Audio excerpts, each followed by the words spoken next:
Now, when we think about amazing animals that can live in amazing places, it would be silly not to talk about extremophiles. So years and years and years ago, humans they just assumed that way down deep in the deepest, darkest depths of the ocean, kilometers below the surface, where it's pitch black, and anything down there is under enormous pressure from the trillions of litres of water that are pushing down on it. Humans assumed there would be nothing living down there. No, sir, there'd be never anything living down at the deepest, darkest bottom of the ocean. But when we eventually discovered the technology to enable us to send submarines down there to take pictures, we were astonished at what we saw. Because not only was there life, but there was heaps of life. So most of that amazing life down in the deepest bottom of the ocean is actually concentrated around these things called hydrothermal vents.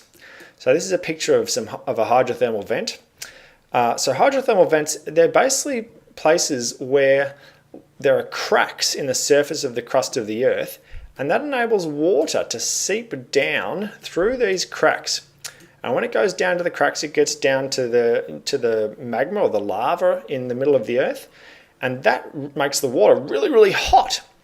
And because the water gets so hot, it then comes back out of these hydrothermal vents, and it brings all sorts of chemicals with it. So these are in fact toxic chemicals to most animals.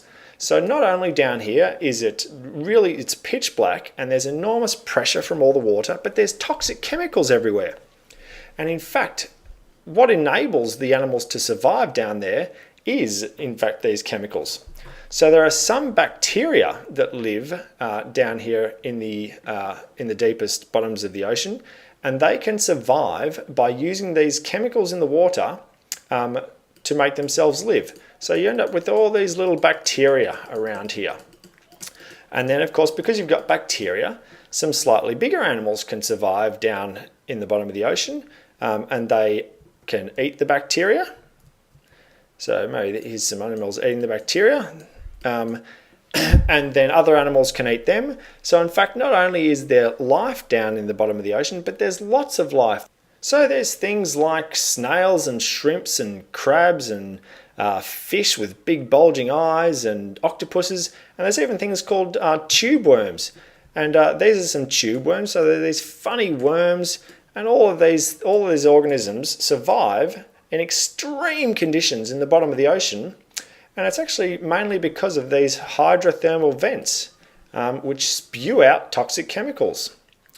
But that's an illustration of the fact that there is just amazing variety of life on our planet.